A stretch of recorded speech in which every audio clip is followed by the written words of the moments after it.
हरे कृष्णा सभी दोस्तों को चलिए आज का सेशन स्टार्ट करेंगे। बात करेंगे निफ्टी सेंसेक्स बैंक निफ्टी और मिड कैप में वीकली एनालिसिस का, साथ में हम बात करेंगे मंथली एनालिसिस का। हम देखेंगे भाई हमारा जो अभी वीक हमारा कंप्लीट हुआ है, मार्केट ने किस तरह से मोमेंटम दिखाया और आने वाला जो हमारा वीक है जहां पे हमारा मंथली एक्सपायरी होने जा रहा है निफ्टी का और सेंसेक्स का, बैंक एक्स का, है ना, बैंक निफ्टी फिर निफ्टी, उसके बाद मिड कैप, साथ में जितने भी स्टॉक है सबका मंथली एक्सपायरी होने जा रहा है। तो ये वीक हमारे लिए बहुत इंपॉर्टेंट होने जा रहा है। तो किस तरह से मार्केट जो है वो परफॉर्म कर सकती है, किस साइकोलॉजी के साथ में मार्केट ग्राउंड पे उतरेगी, पूरा डिटेल में हम यहाँ पे एनालिसिस करेंगे। तो आइए पूरा वीडियो को जरूर देखिएगा। वीडियो अच्छा लगेगा तो लाइक करके कमेंट करके हमारा उत्साह जरूर बढ़ाइएगा। हाँ जी, तो चलिए सबसे पहले हम देखते हैं कि अगर हम वीकली टाइम फ्रेम पे देख ले एक बार मार्केट को, ये हमारा निफ्टी 50 का ग्राफ है और आप ये देख सकते हैं कि वीकली टाइम फ्रेम पे एक बेहतरीन रेड कैंडल मार्केट ने बना दिया है ना, जहां पे हम लगातार देख रहे हैं। अगर वन डे का टाइम फ्रेम में हम देखें तो लगातार हमने देखा 5 दिनों से लगातार गिरावट हुई है मार्केट में। और इसका कारण क्या है? हॉर्मुज का बंद हो जाना और दूसरा नंबर ईरान और यूएस के बीच में लगातार कन्फ्लिक्ट जो है वो बढ़ना।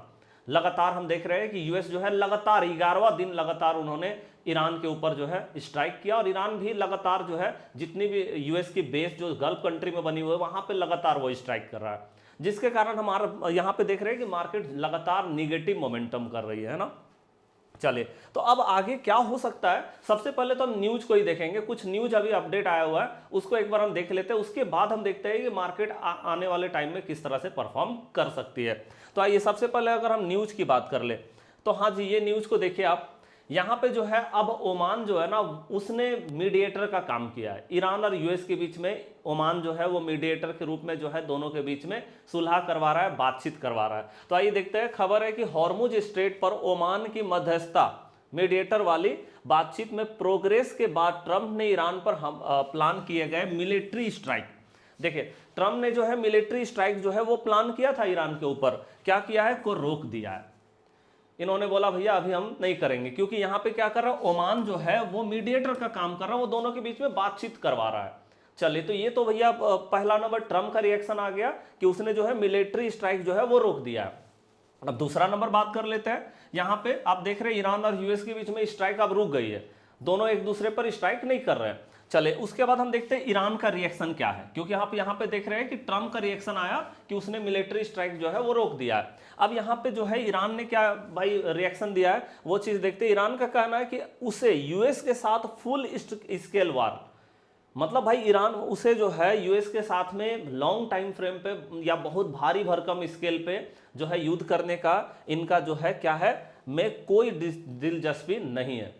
मतलब इन्होंने अपना रिएक्शन दिया है कि हम भी भाई बहुत ज्यादा कोई बहुत बड़े पैमाने पर युद्ध नहीं करना चाहते यूएस के साथ में, और ट्रम्प ने जो है अपना मिलिट्री स्ट्राइक को रोक दिया है। तो दोनों ने कहीं ना कहीं इस चीज को, ओमान का जो मीडिएटर जो बन करके दोनों पे बातचीत करा रहा है, कहीं ना कहीं एक पॉजिटिव इंपैक्ट मार्केट में देखने को मिल सकता है। ये न्यूज जो है ये सैटरडे को निकल करके आया हुआ, तो आप समझ सकते हैं कि मंडे को इसका इंपैक्ट देखने को मिलेगा और चांसेस है कि पॉजिटिव इंपैक्ट जो है वो मार्केट में देखने को मिले और मार्केट थोड़ा गैप अप लेकर के भी आए।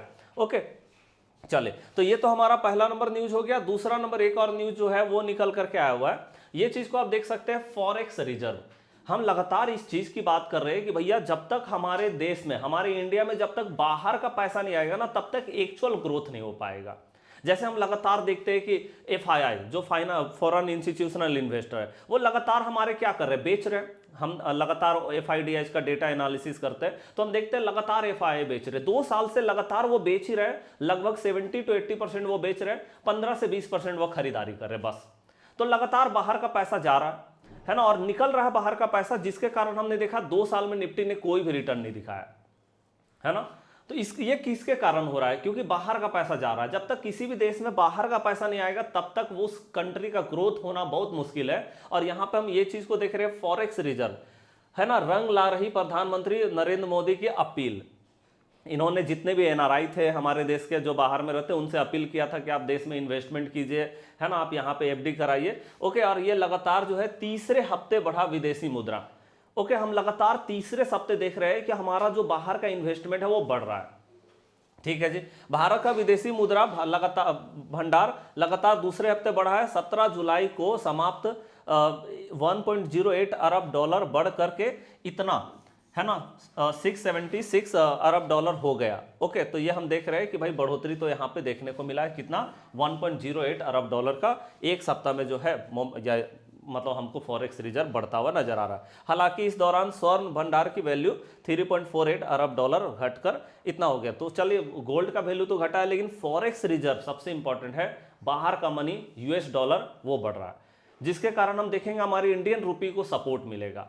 और ये सबसे ज्यादा इंपैक्ट जो किसी में करेगा ना, वो है बैंकिंग सेक्टर में। तो नजर रखिएगा बैंकिंग सेक्टर पे, क्योंकि बैंकिंग सेक्टर अभी हम देख रहे हैं कि जो मोमेंटम बैंकिंग सेक्टर का बना हुआ, वो चीज को आप देख सकते हैं यहाँ पे कि क्या मोमेंटम है भाई। अगर वन डे का टाइम फ्रेम में हम देखें तो लगातार यहाँ पे जो है एक गिरावट हो रही है बैंकिंग सेक्टर में, है ना, ये हम देख रहे हैं। और मैंने आपको बताया भी था कि देखिए बैंकिंग सेक्टर में जो गिरावट हो रहा है ना, उसका कारण है डर। क्या चीज का डर है भाई? डर ये है कि हॉर्मुज क्लोज है, ऑयल का सप्लाई हो नहीं रहा है, क्योंकि हम जानते हैं भाई, हम जब सबसे ज्यादा इंडिया या एशियन कंट्री जो है सबसे ज्यादा हॉर्मुज पे डिपेंडेंट है। दुनिया के 20% से ज्यादा ऑयल का सप्लाई वहीं से होता है ना। तो हम देख रहे हैं कि डर क्या चीज का है कि ऑयल का सप्लाई तो हो नहीं रहा है। ऑयल का सप्लाई नहीं होने के कारण ट्रांसपोर्टेशन कॉस्ट बढ़ेगा, महंगाई बढ़ेगी। महंगाई बढ़ने के कारण आरबीआई का जब भी अनाउंसमेंट आएगा वो रेट बढ़ाने की बात करेंगे कि हम इंटरेस्ट रेट बढ़ाएंगे, क्योंकि भैया इन्फ्लेशन को कंट्रोल करना पड़ेगा फिर आरबीआई को, या तो गवर्नमेंट कंट्रोल करेगी तो वो टैक्स को बढ़ाएगी। दोनों चीजें जो है मार्केट के लिए निगेटिव होने वाला है, जिसके कारण बैंकिंग सेक्टर में लगातार हम देख रहे हैं डर के कारण ये गिर रहा है। सबसे ज्यादा यही इंडेक्स गिरा अभी तक, मतलब 4-5 दिन का मार्केट को देखें तो सबसे ज्यादा यहीं पे गिरावट आई है। लेकिन हाँ, लास्ट टाइम में एक अच्छा रिकवरी भी देखने को मिला, एक बड़ा गैप डाउन के साथ में मार्केट रिकवरी भी दिखाई है, बहुत अच्छा खासा रिकवरी दिखाया है। तो यही सेक्टर जो है जिस पे नजर रखने की जरूरत है नेक्स्ट वीक में भी, है ना। और ये जो हमारा पूरा मंथली एक्सपायरी होने वाला, इस सेक्टर में सबसे ज्यादा नजर रखने की जरूरत है, क्योंकि फॉरेक्स रिजर्व अगर बढ़ रहा है तो सबसे पहले जो इंपैक्ट आएगा वो बैंकिंग सेक्टर में आएगा। और हम देख रहे हैं कि उधर जो है ईरान और यूएस के बीच में स्ट्राइक खत्म हो गया, तो थोड़ा बायर कहीं ना कहीं मार्केट में एक भरोसा दिखाएंगे, थोड़ा बाइंग के लिए जा सकते हैं वो मार्केट में। तो आइए सबसे पहले हम बैंक निफ्टी को ही एक बार एनालिसिस करके देखते हैं कि आखिर बैंक निफ्टी में क्या नजर आता है, क्या दिखता है। ओके, अगर हम 1 वीक का टाइम फ्रेम में एक बार देख ले, है ना, तो यहां पे आप देख सकते हैं कि भाई मार्केट जो है वो एक रेड कैंडल तो मार्केट ने बनाया, लेकिन आप देख रहे हैं कि मार्केट रिजेक्शन भी दिखाया है यहां पे। लास्ट टाइम भी हम देख रहे थे कि मार्केट नीचे आया था और यहां पे मार्केट ने एक रिजेक्शन दिखाया था, वो चीज हम यहां पे देख रहे हैं। तो रिजेक्शन आ रही है नीचे से बार बार बैंकिंग सेक्टर में, आप देखोगे वीकली टाइम फ्रेम पे तो रिजेक्शन आ रही है हर जगह पर, यहां पे भी रिजेक्शन देखने को मिला, है ना। तो हमारे लिए सबसे इंपॉर्टेंट होगा, क्योंकि देखिए ये जो कैंडल हमारा बना था, ये कब का कैंडल है भाई? ये तब का कैंडल है जब हम जानते हैं कि आरबीआई का मॉनेटरी पॉलिसी का डिस्कशन हुआ था 3 जून को, और 5 जून को उसका फाइनली रिजल्ट आया हुआ था। और 5 जून को रिजल्ट आने के बाद आप देखोगे तो यहां पे जो है ये जो सप्ताह था, यहां पे हमने देखा कि बाहर का इन्वेस्टमेंट सबसे ज्यादा बढ़ा, वहां पे बाहर का बहुत ज्यादा पैसा लोगों ने लगाया, है ना, जिसके कारण हमने देखा बैंकिंग सेक्टर में एक बेहतरीन मोमेंटम इस वीक में देखने को मिला था। लगातार हायर हाई बना रही थी बैंकिंग सेक्टर, और यहां पे आप देख सकते हैं 4% से ज्यादा जो है एक सप्ताह में मार्केट यहां पे बढ़ी बैंकिंग सेक्टर में। अब हम देख रहे हैं कि जब तक ये कैंडल का सपोर्ट है ना मार्केट के पास, तब तक आप ये भी नहीं बोल सकते कि बहुत ज्यादा गिरेगा। हाँ, अगर देखो, अगर भाई कन्फ्लिक्ट चलता रहेगा ईरान और यूएस के बीच में, तब तो मार्केट गिरना है, तब तो भाई मार्केट का कोई भी प्राइस एक्शन काम नहीं करने वाला है। लेकिन जब अब हम देख रहे हैं कि ईरान और यूएस के बीच में अभी फिलहाल में तो स्ट्राइक रुक गया है ना, और एक दूसरे से बातचीत हो रही है, तो कुछ और भी न्यूज निकल करके आ सकता है जो पॉजिटिव हो सकता है, ठीक है। तो जिसके कारण क्या होगा कि अब हमको प्राइस एक्शन पे ध्यान देना है, क्योंकि अभी तक हम देख रहे थे कि न्यूज चलता रहेगा तो प्राइस एक्शन का बहुत ज्यादा मतलब नहीं रह जाता है। लेकिन जब हम देख रहे हैं कि युद्ध जो है अभी थोड़ा सा सीज फायर तो लग गई है, तो अब हम देखेंगे यहाँ पे प्राइस एक्शन को, और प्राइस एक्शन में देखेंगे ये कैंडल जब तक बचा हुआ है ना, तब तक आप ये मान करके चल सकते हैं कि बैंकिंग सेक्टर अभी भी पॉजिटिव है। ओके, तो हमको किस तरह से काम करना है, जो कि हम देख रहे हैं कि पॉजिटिव है और लगातार रिजेक्शन आया है यहां से, तो अब हम देख सकते हैं कि नेक्स्ट वीक में एक ग्रीन कैंडल हमें बनता हुआ नजर आ सकता है।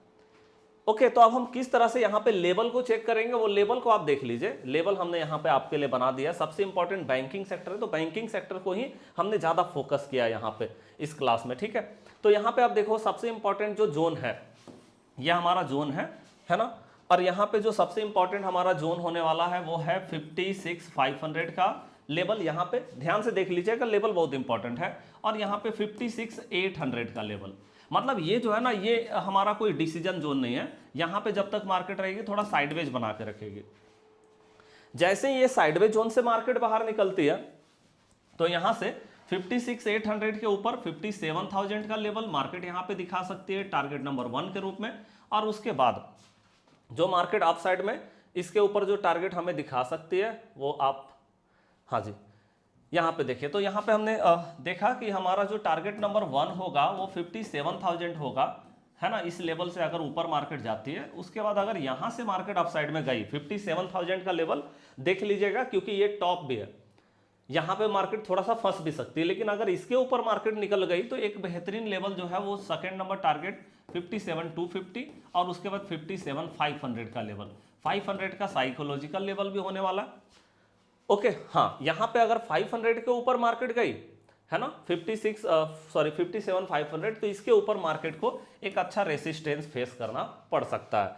ठीक है जी, तो ये हमारा लेवल टू लेवल यहाँ पे हो गया, है ना। और चांसेस है कि मार्केट थोड़ा अपसाइड का मोमेंटम बैंकिंग सेक्टर में दिखा सकती है, जिस तरह का न्यूज है। लेकिन हाँ, हमको एक चीज जरूर करना है कि हमें प्राइस जो हमारा सेटअप होता है, सेटअप के हिसाब से ही जाना। मतलब हमारा सेट, ये जो हमारा लेवल है ना, लेवल के ऊपर मार्केट निकल जाए तभी जा करके हम मार्केट में पोजीशन बनाएंगे। अब हम आते हैं कि नीचे के साइड का कौन सा लेवल है भाई। तो यहाँ पे हम देख रहे हैं 56,500, हाँ जी, 56,500 का लेवल। इसके नीचे अगर मार्केट जाती है तो यहाँ से जो हमको मोमेंटम देखने को मिलेगा वो हमारा टारगेट नंबर 1 56,250 और इसके नीचे टारगेट नंबर 2 56,000 का लेवल, है ना। और इसके नीचे अगर टारगेट नंबर 3 हम देखें तो 55,800 का लेवल हमें देखने को मिल सकता है। ठीक है जी, तो एकदम लेवल पे ही ध्यान रखिएगा, क्योंकि आप देखो युद्ध विराम हो गया है ना। तो जब तक कोई नया न्यूज नहीं आता तब तक आपको सेटअप पे और अपने लेवल पे जाना पड़ेगा मार्केट में, है ना। चलिए, तो ये हमारा लेवल हो जाता है बैंकिंग सेक्टर में। और थोड़ा चांसेस है, जिस तरह का न्यूज है, थोड़ा मार्केट बाउंस यहाँ से लगा सकती है। हो सकता है कि गैप अप ही आ जाए मार्केट। अगर गैप अप आ जाता है और 57,000 के ऊपर आ जाता है तो हम देखेंगे कि मार्केट कितना सस्टेन कर पा रहा है। कम से कम अगर 1 घंटा का कैंडल मार्केट ने इसके ऊपर सस्टेन कर लिया, मान लो गैप अप हो गया मार्केट, और गैप अप होने के साथ ही आप देख रहे हैं कि 57,000 का लेवल मार्केट ने दिखा दिया, तो इसके ऊपर 1 घंटा का कैंडल आप जरूर देख लीजिए कि 1 घंटा मार्केट अगर सस्टेन कर पा रहा है तब तो मार्केट फिर यहां से कम 500 तक का लेवल जो है 57,500 का लेवल मार्केट यहां पे दिखा देगी।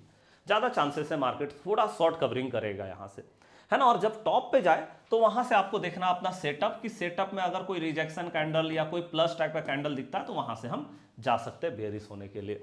चलिए, तो ये हमारा बैंकिंग सेक्टर जो कि सबसे बड़ा सेक्टर है। अब हम आते हैं यहाँ पे सेंसेक्स में।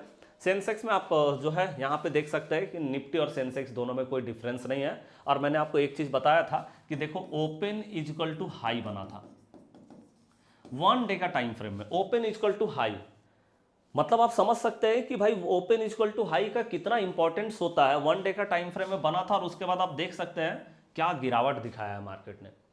तो मोमेंटम तो जो मिलना था वो मिल गया। अब ये हम देख रहे हैं कि ये ग्रीन कैंडल जब तक हमारा सस्टेन रहेगा, बस इतना ही समझ लीजिए, चाहे वो निफ्टी हो या सेंसेक्स हो, जब तक हमारा फ्राइडे का ग्रीन कैंडल के नीचे मार्केट नहीं जा रही तब तक मार्केट बेयरिश नहीं होने वाली है। इसीलिए आप देखोगे ना, लेवल भी हमारा इसके नीचे, इस कैंडल के नीचे ही हमारा लेवल भी होने वाला है। तो आप एक बार लेवल जो है वो जरूर लिख लीजिए। यहाँ पे देखिए, लेवल बहुत इंपॉर्टेंट होता है, लेवल, है ना। यहाँ देखिए, तो हमारा लेवल की अगर हम बात करें तो देखिए हमारा जो है ये लेवल जहाँ पे हम देख रहे हैं 56,450 का लेवल और यहाँ पे 55,800 का लेवल। मतलब 800 के नीचे तो मार्केट बेयरिश नजर आ रही है, लेकिन यहाँ पे 56,450 के ऊपर मार्केट बुलिश नजर आ रही है, जहाँ पे टारगेट नंबर 1 76,700 नोट कीजिएगा। लेवल बहुत इंपॉर्टेंट होने वाला लेवल, है ना। उसके बाद अगर हम देखें तो इसके नीचे टारगेट नंबर 2 77,250 और उसके बाद टारगेट नंबर 3 जो है 77,600 का लेवल। ये हमारा अपसाइड का टारगेट है ना, आप देख रहे हैं। ओके, और डाउन साइड की अगर हम बात करें तो यहाँ पे जो है टारगेट नंबर 1 75,200, टारगेट नंबर 2 जो है 74,900, टारगेट नंबर 3 जो है 74,600 और टारगेट नंबर 4 जो है 74,300। लेकिन हाँ, अपसाइड का एक अच्छा मोमेंटम कहाँ तक देखने को मिल सकता है, कम से कम मेरे को लगता है कि एक लेवल जो अपसाइड में बचा हुआ है ना, वो 77,000 का साइकोलॉजिकल लेवल, इस पे नजर रखिएगा। सेंसेक्स में हो सकता है इस लेवल को एक बार मार्केट जाए, जैसे हम देखते हैं कि थोड़ा बफर भी लेना पड़ता है, तो 76,900 से जैसे ही ऊपर जाने लगे तो आप समझ लो कि मार्केट का टॉप आ रहा है। यहां से हम थोड़ा बहुत बियरिश हो सकते हैं। अगर हमको कोई सेटअप मिलता है इस तरह का रिजेक्शन कैंडल या प्लस टाइप का कैंडल, तो उसके साथ में हम बियरिश हो सकते हैं। ठीक है जी, तो ये हमारा टारगेट, और निफ्टी में भी आप जानते हैं कि यही होने वाला है। मतलब हम देख रहे हैं कि जब तक फ्राइडे का लो जो है, जब तक फ्राइडे का लो हमारा नहीं कट जाता, सिंपली बस ध्यान रखिए, चाहे निफ्टी हो या सेंसेक्स, जब तक फ्राइडे का लो हमारा नहीं कट जाता है तब तक बहुत ज्यादा मार्केट बियरिश नहीं हो सकता है, जब तक यहां है ना। और जैसे ही मार्केट गैप के ऊपर निकलेगी, ये जो गैप हमारा बना हुआ ना, यहां पे आप देख रहे हैं 23,850, मतलब 850 के ऊपर जैसे ही निकला ना, इस गैप को काट करके, पूरा गैप जो बना हुआ था लास्ट टाइम में, इस गैप के ऊपर जैसे ही निकलेगी मार्केट बेहतरीन मोमेंटम के लिए 24,000 का कम से कम साइकोलॉजिकल लेवल तक एक बार दिखा सकता है मार्केट लेवल। ओके, तो चलिए मैंने आपको सारा लेवल बता दिया है, न्यूज भी बता दिया कि न्यूज पॉजिटिव है, और बैंकिंग सेक्टर हमारा थोड़ा पॉजिटिव नजर आ रहा है। तो थोड़ा हम शॉर्ट कवरिंग के लिए पॉजिटिव मार्केट में हो सकते हैं, बहुत ज्यादा लंबा समय के लिए नहीं जा रहे, लेकिन थोड़ा शॉर्ट टाइम फ्रेम के लिए हम यहाँ पे थोड़ा मार्केट को बाउंस होता हुआ नजर आ सकता है मार्केट। तो चलिए आज का वीडियो कैसा लगा, लाइक करके कमेंट करके हमारा उत्साह जरूर बढ़ाइएगा। मिलते हैं नेक्स्ट क्लास में, तब तक के लिए जय हिंद जय भारत।